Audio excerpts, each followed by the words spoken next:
आप लंग्स का सांस कंट्रोल कर सकते हो पर इसको रेस्ट नहीं दे सकते। या हम लोग को कोई डिजीज़ आती है लेटर ऑन लाइफ में, या हम लोगों को जैसे कोविड ही आया, उसमें जिनके लंग मजबूत थे तो उनको रिकवरी के चांस ज़्यादा थे और जल्दी रिकवरी हुई। लंग मजबूत करने सबसे इम्पोर्टेंट पार्ट है चेंज योर लाइफस्टाइल। लोम बिलोम सबको नाम मालूम है, लेकिन करना कैसे किसी को नहीं मालूम। जब आपने सांस अंदर लिया, डीप इनहेलेशन करके आपने सांस होल्ड किया, उसके बाद आपने सांस छोड़ा, जिसको एक्सहेलेशन या एक्सपीरेशन बोलते हैं। तो सांस छोड़ने के बाद भी आपने फिर से सांस लो। सेहतनामा देख रहे सभी दर्शकों का स्वागत। अक्सर कोविड के बाद बहुत लोगों को ये कहते सुना जा रहा है कि लंग्स, फेफड़े जो है वो कमज़ोर हो गए हैं। तो क्या कोविड ने फेफड़ों पर असर डाला है, लंग्स पर असर डाला है? और लंग्स को अदरवाइज भी हमारे लंग्स मजबूत होने चाहिए और तभी तो हम जिंदा रहेंगे और सही ढंग से जिंदा रहेंगे, सही तरीके से अपनी ज़िंदगी जी सकते हैं। आज इसी पर बात डॉक्टर दीपक भसीन जी हमारे साथ हैं, उनसे बात करते हैं। बहुत बहुत स्वागत सर। थैंक यू जी। शायद मैंने ठीक ही कहा है कि अगर हमारे फेफड़े मजबूत रहे तो हम सही ढंग से ज़िंदगी जी सकते हैं। और क्या कोविड के बाद लोगों के फेफड़ों में आई है प्रॉब्लम और उन्हें अब ज़रूरी है कि उन्हें मजबूत रखा जाए, ध्यान रखा जाए उनका? सी, लंग्स हमारा एक बहुत ही इम्पोर्टेंट ऑर्गन है। जैसे हार्ट है, हार्ट आप लेके चलिए कि 3 मिनट से 5 मिनट के बीच में नहीं धड़कता है ढंग से, तो आपका ब्रेन भी काम करना बंद कर सकता है। उसके बाद धड़केगा वापस, तब भी हो सकता है कि ब्रेन इंजरी कोई हो जाए हम लोग को, ठीक है। इसी तरह लंग्स का है कि आप लंग्स जो सांस भी रेगुलर, आप कभी लंग्स को रेस्ट नहीं दे सकते।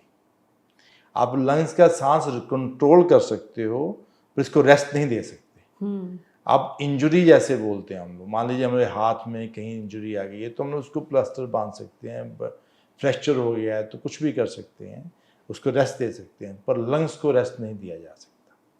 इसलिए लंग्स हमारे हमेशा स्ट्रॉन्ग होने चाहिए। रादर जब हम लोग के पास स्ट्रेस है, काम, हम लोग को ज़्यादा काम करना है, मतलब दौड़ना है, जहाँ हम लोगों ने ज़्यादा देर तक काम करना है, या हम लोग को कोई डिजीज़ आती है लेटर ऑन लाइफ में, या हम लोगों को जैसे कोविड ही आया, उसमें जिनके लंग मजबूत थे, ठीक है, तो उनको रिकवरी के चांस ज़्यादा थे और जल्दी रिकवरी हुआ।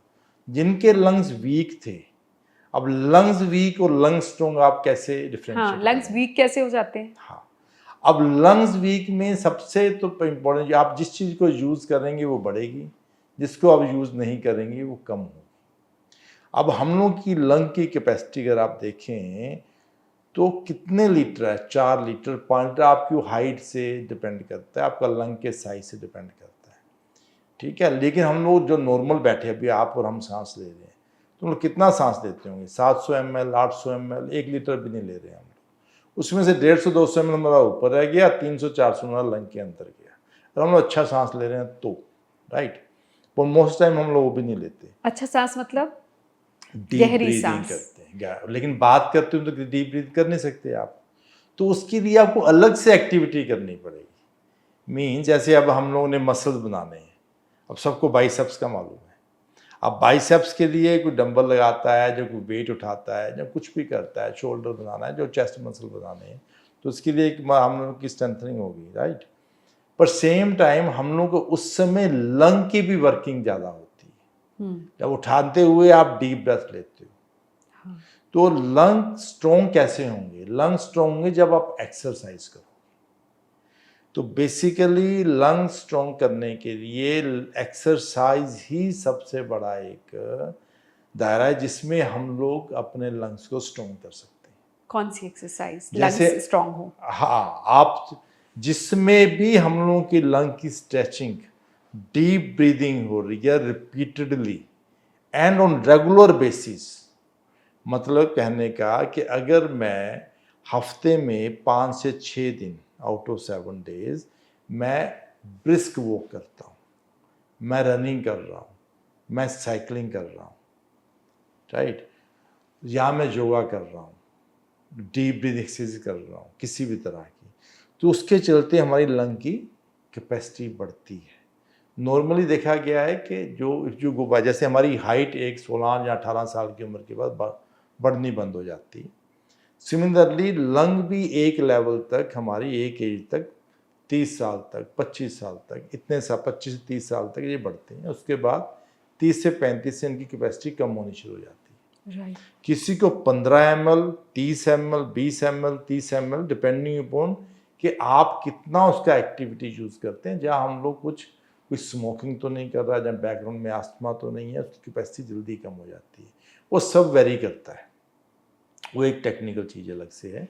लेकिन कहना कि कुछ एज तक हमारा लंग का बढ़ता है कैपेसिटीज एंड वॉल्यूम, कुछ उसके बाद हमारा कम होना शुरू होता है। अगर हम लोग रेगुलर एक्सरसाइज रखते हैं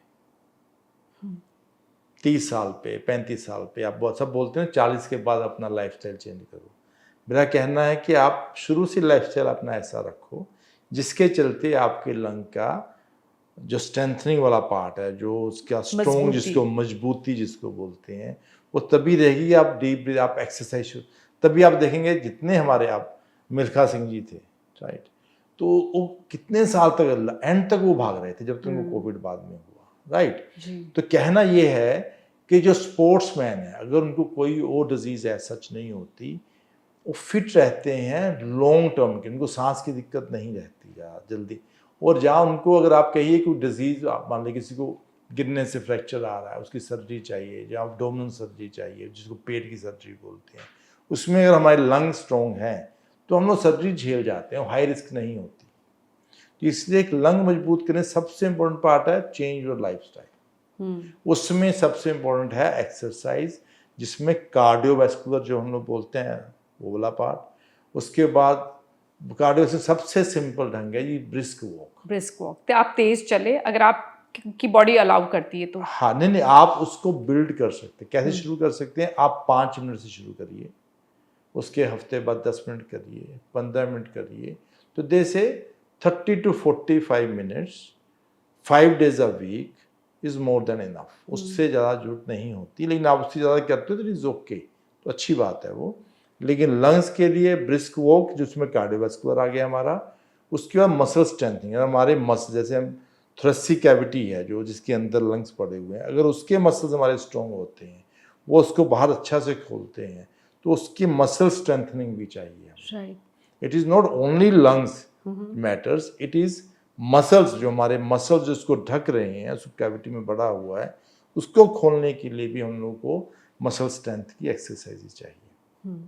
तो cardiovascular and strength, muscle strength, जो आजकल वेट बियरिंग एक्सरसाइजेस भी कह रहे हैं आप करिए, तो वो भी हेल्पफुल होंगे। हाँ, देखिए एक्सरसाइज इन एनी फॉर्म अगर आप ढंग से कर रहे हो तो उसमें लंग्स की एक्टिविटी होनी ही है, राइट। पर सबसे इम्पोर्टेंट जो मैं सोचता हूँ वो ये है कि अगर हम लोग ओपन में करते हैं, जिस समय एंड अर्ली मॉर्निंग, क्योंकि उस समय हमारा जो आपके एयर क्वालिटी बेस्ट टाइम होता है उस समय का, तो आप उसको इनहेल डीपली करते हैं तो आपको लंग मजबूत होंगे, क्योंकि आपको infection, you can prevent infection. तो दूसरा आता है, पहला लाइफस्टाइल में एक्सरसाइज वाला पार्ट आ गया। सेकेंड इज, अगर आपको इन्फेक्शन कम होता है, अब इन्फेक्शन कम होने के लिए क्या करना पड़ेगा? आपको इम्यूनिटी बढ़ानी पड़ेगी। एक तो एक्सरसाइज करेगा, इम्यूनिटी बढ़ाएगा। दूसरा आपकी न्यूट्रिशन, जिसमें आपके प्रोटीन्स कितने हैं, आप उसमें कितना फैट और कार्ब्स ले रहे हैं, आपका वेट कितना है, टाइमली आप खाना खा रहे हैं कि नहीं। क्योंकि आपकी आज की डिजीज में, जो आपने कोविड की बात की, कोविड वायरल इलनेस है। कोविड से पहले भी बड़े पैंडेमिक आए जो पूरी दुनिया को उन्होंने हिलाया, ठीक है। इन्फ्लुएंजा के थे, फ्लू के थे, स्वाइन फ्लू आया 2009 में, जो हमारी लाइफ टाइम पे आया, जो सबसे पहले उन्होंने उसका देखा। उस इतना कंटेजियस नहीं था जितना कोविड था, लेकिन स्वाइन फ्लू भी हम 10-12 साल पीछे 2009 से भी तो बहुत ट्रीट किया। तो फ्लू, नॉर्मल फ्लू के साथ भी निमोनिया बहुत ख़राब होता है। तो जिस पेशेंट्स के लंग्स ठीक हैं वो जल्दी हील हो जाते हैं। आप सोचिए चलिए ना, कुछ पेशेंट्स हैं हमारे जिनको फ्लू हुआ 2 दिन में ठीक हो गया, अपर रेस्पिरेटरी रह गया। किसी को लंग के अंदर गया उसको 3-4 दिन लगे ठीक होने में, और किसी को उसी से ही वायरल निमोनिया हो गया। ठीक, वो इसलिए क्योंकि लंग्स वीक थे, वो इसीलिए क्योंकि आपकी इम्यूनिटी कम थी। इम्यूनिटी कम थी। तो हमने एक्सरसाइज के साथ तो लंग का कैपेसिटी वाला पार्ट बढ़ाया, लेकिन अगर हमारे में इम्यूनिटी नहीं है, लेकिन एक्सरसाइज उसमें हेल्प करता है साथ। राइट। लेकिन आपकी न्यूट्रिशन ठीक नहीं है, खान पान ठीक होना आपका, चाहिए। हाँ, आपका खाने का जो आप खा रहे हैं, जैसे अब हम लोग पंजाब की अपनी बात करें, ठीक है, तो हम लोग पहले लस्सी, दही, दूध अच्छा से लेते थे, राइट, और हम लोग थोड़ा सा मक्खन, थोड़ा सा घी भी लेते थे। लेकिन आज हम लोग वेट का सेटल करने के लिए वो चीज़ें कम लेते हैं। कोई किसी को मिल्क एलर्जीज का बात आ गया, या किसी को डेफिशिएंसीज ऐसी आ गई जिसके चलते वो मिल्क डाइजेस्ट नहीं कर पा रहा। लेकिन हम लोगों का लाइफस्टाइल टोटल चेंज हो गया, हम लोग पिज़्ज़ा बर्गर की तरफ चले गए हैं। तो उनसे क्या होगा कि हमारे जो एंटीऑक्सीडेंट्स की कमी आ गई बॉडी में। जब एंटीऑक्सीडेंट नहीं होगा तो हमारा इम्यूनिटी इम्प्रूव नहीं करेगा। अगर बॉडी में कोई इन्फेक्शन हो रहा है तो उसके लिए हमारी बॉडी ही रिस्पॉन्ड करेगी, जो इम्यून सिस्टम को स्ट्रॉन्ग करेगा। और हमारी डाइट अच्छी नहीं है तो इम्प्रूव नहीं करेगा, that will lead to infections. तो मतलब जो पिज्जा बर्गर ज्यादा आपकी डाइट में है तो वो लंग्स पर भी असर डालेंगे, क्योंकि आपकी इम्यूनिटी वीक है तो आपके लंग्स पर भी उसका असर पड़ेगा। हमारे पास डायबिटीज कितना कॉमन है, तो उसमें ब्लड का शुगर हाई है। जब ब्लड का शुगर हाई रहेगा, ब्लड ने तो लंग में बहुत होके जाना है, इन फ्यू सेकंड्स वो क्रॉस करता है, माइक्रो सेकंड्स वो क्रॉस करता है उसमें। अब उसका लेवल शुगर का ब्लड में हाई है, तो आपने जो भी इनहेल किया, बिकॉज हमारा जो लंग है ना, ये ओपन टू एनवायरनमेंट है, बाहर से जो तो भी आ रहा है, बाहर से जो आया आप उसको इनहेल कर रहे हो, आप उसको अंदर लेके जा रहे हो। अब वो सारी एयर हमारी जो अंदर आ रही है वो तो प्योरीफाइड नहीं है, उसमें तो कीटाणु, जर्म्स अलग अलग तरह के हैं। तो अगर हमारी इम्यूनिटी कम है तो हम लोग को निमोनिया के चांस बढ़ जाएंगे। अगर हमारी इम्यूनिटी ठीक है, अगर थोड़ा सा इन्फेक्शन हुआ भी, बॉडी अपने आप उसको रिस्पॉन्ड बैक करेगी और आप हील हो जाओगे। इसलिए कहते हैं हमारी इम्यूनिटी स्ट्रांग होनी चाहिए। इम्यूनिटी बहुत स्ट्रॉन्ग चाहिए, उसीलिए हम लोग इन्फेक्शन से बच सकते हैं। कुछ आप बता सकते हैं एक्सरसाइजेस या कुछ तरीके जिससे आप अपने फेफड़े स्ट्रांग रख सकें? एक और वेरी इंपॉर्टेंट थिंग कि हम लोगों का जो इंडियन कल्चर में अगर आप जाए तो आप इसमें योगा मिलता है। योगा में आपको प्राणायाम मिलता है, लोम विलोम, सबको नाम मालूम है, लेकिन करना कैसे किसी को नहीं मालूम, ठीक है।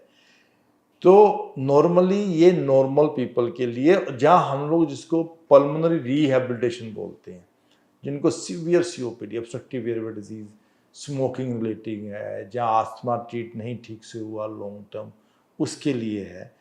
तो मेन पार्ट हमारा बाकी मेडिसिन के अलावा, ब्रोंकोडायलेटर्स जिसको बोलते हैं, तो उसके अलावा पल्मोनरी रिहेबिलिटेशन है, जिसमें अलग अलग तरह की एक्सरसाइजेज होती हैं, और जिसके चलते हम लोगों का लंग मजबूत हो रहा, मसल्स इंप्रूव करते हैं। तो उसमें जैसे मैंने पहले बोला, योगा अपने प्राणायाम एंड लोम विलोम वाला पार्ट आता है, तो हम लोग में आता है deep breathing exercises. Deep breathing exercise में क्या रहता है कि अगर हम लोग सांस लेते हैं, इनहेल करते हैं, जैसे लंबा सांस लिया, जितना लंबा आपने सांस लिया, 3 सेकंड 4 सेकंड, राइट, होल्ड करना, उतनी देर के लिए आपको होल्ड करना है। जब आपने सांस अंदर लिया, डीप इनहेलेशन करके आपने सांस होल्ड किया, उसके बाद आपने सांस छोड़ा, जिसको एक्सहेलेशन या एक्सपीरेशन बोलते हैं। तो सांस छोड़ने के बाद भी आपने फिर से सांस रोकना है। तो मतलब आपने सांस लेने के बाद भी, डीप ब्रीथ लेने के बाद भी सांस रोकना है कुछ सेकंड के लिए। हाँ, जितने सेकंड्स के लिए शुरू में हो सकता है। जब हम काउंटिंग करने जाते हैं, जब सांस के लिए शुरू में ऑब्वियसली आप ठीक से नहीं कर पाओगे, तो आपका सांस कम सेकंड के लिए रुकेगा। लेकिन with the period of time, आपको after 1 month 2 month down the line, हो सकता है कि वो आपका ब्रीदिंग वाला पार्ट आपको खुद से समझ लेने जाएगा। आई फील 3 से 4 ब्रेथ लेने के बाद हमारे लंग्स अपने आप खुलना शुरू हो जाते हैं, बिकॉज बेजल लंग्स जो हमारी पीठ की तरफ पड़े हुए हैं, पीछे लंग पड़े हुए हैं, जहाँ से हम लोग सांस ही नहीं ले रहे हैं, वो बिल्कुल बैठे हुए हैं। अब हम उसको खोलेंगे तो धीरे धीरे वो खुलना शुरू। पहले तो डीप ब्रीदिंग एक्सरसाइज हो गया। सेकेंड एक होती है purse lip breathing. Purse lip breathing कैसी होती है? जैसे आपने सांस लिया तो आपने छोड़ना मुंह से सांस, जैसे आपके लिप थोड़े से पर्स टाइप का जो स्ट्रिंग खींचते हैं बनता है, उसके हिसाब से होता है सीटी हाँ, जैसे जैसे बजाते आप हैं। विसल बजाते हैं उसको पर्स लिप, ये बेसिकली पल्मोनरी रिहेबिलिटेशन में आता है, लेकिन ये हम लोग नॉर्मली अपने लिए भी कर सकते हैं। इससे क्या होगा, आप सांस अंदर लेके बैठे हैं तो डीप ब्रेथ आ गया, यहाँ पे आप लंग तक, नीचे तक, बेस ऑफ लंग तक चला गया, उसके बाद जब आपने छोड़ना है सांस तो आपने पर्स लिप किया तो इसमें एक प्रेशर प्रोड्यूस होता है, जिसके चलते वो लंग के नीचे के हिस्से को थोड़ा देर और खोल के रखता है। पूरा मुंह नहीं खोलना, थोड़ा सा आपने जैसे विसल जाते हैं तो उसमें आपका एक लंबा सांस छोड़ना है विथ लिप्स लाइक, जैसे आप विस्लिंग कर रहे हैं, इसमें आप सीटी मारते हैं। तो हम लोग इसको इंसेंटिव स्पेरोमीटर अपने पेशेंट्स के लिए हॉस्पिटल में यूज़ करते हैं। तो आप पर्स लिप ब्रीदिंग भी कर सकते हैं, ठीक है। उसके बाद हम लोग जब भी, मेरा जैसे हम लोग आईटी प्रोफेशनल्स हैं, राइट, तो आप काम कर रहे हैं, आपको पता नहीं चलता 1 घंटा बीत गया, 2 घंटा। अब आप देखेंगे कि आपके जो हमारे पास जो घड़ियाँ डिजिटल हैं उसमें आपका ब्रीदिंग का आता है कि आपका ये समय सांस लेने का टाइम आ गया, कि आप बैठे हैं आराम से सांस नहीं ले रहे। अगर हर एक घंटे में आप सिंपल वॉक करते हो, पानी लेने जाते हो, जहाँ आप सीढ़ी चढ़ के जा रहे हो, तो उस समय भी अगर आप 5 या 6 लंबे ब्रेथ लेते हैं तो that is also very helpful. और इसमें कोई एफर्ट भी नहीं लगना है, इसमें कोई एफर्ट नहीं है, सिर्फ याद रखना है कि आपको चलना है। तो आप रेगुलर अगर इसको अपनी हैबिट में इनकलकेट कर लें, अपने पास रख लें, तो मुझे लगता है कि लंग की समस्या होने के चांसेस कम हो जाएंगे। उसके अलावा जैसे हम लोग एसी में बैठे हैं, एयर कंडीशन हर समय बैठते हैं, जहाँ कूलर्स में बैठते हैं, अब तो डाटा ये भी बता रहा है कि जैसे हम लोग इसके एसीज की जो हवा, जैसे हम लोग गाड़ी में बैठते हैं एसी ऑन करते हैं, तो हम लोग विंडो पेंट्स नीचे शीशे नीचे नहीं करते, जिसके चलते पूरी की पूरी एक स्मेल टाइप की आती है, पर आफ्टर सम टाइम्स हम लोग कंफर्टेबल चलते रहते हैं। वो गैसेस, वो फ्यूम्स जो उस समय स्मेल वाला पार्ट है, अगर हम लोग को विंडोज़ ओपन रखते हैं थोड़ी देर के लिए एसी ऑन करके, वो भी हमारे लिए हेल्प करता है, वेरी इंपॉर्टेंट। और उसके बाद अगर हम लोग शुरू में कूलर्स यूज़ करते हैं, जून में, जुलाई के महीने में, जब हम लोग मई जून में ड्राई वाला हीट होता है, तो उसमें अगर हम लोग को वो पीछे हम लोग यूज़ करते हैं, पानी डालते हैं उसके ऊपर, वो काफ़ी दिन से पड़े डस्ट के साथ आता है, दिन भर आपने चलाया नहीं, रात को आपने चलाया, तो उसमें आपका जो डस्ट आता है, जो उसमें फंगस भी आता है। तो जो लोग एलर्जिक हैं फंगस को या ऐसे डस्ट को, उनको बहुत सा इश्यू आता है उसी के चलते, राइट। उसी के चलते हमारे लंग में इन्फेक्शन या आस्थमा बढ़ने के चांस हो जाते हैं। तो ये कुछ चीज़ें हैं जिसके साथ हम लोग लंग को स्ट्रॉन्ग करते हैं।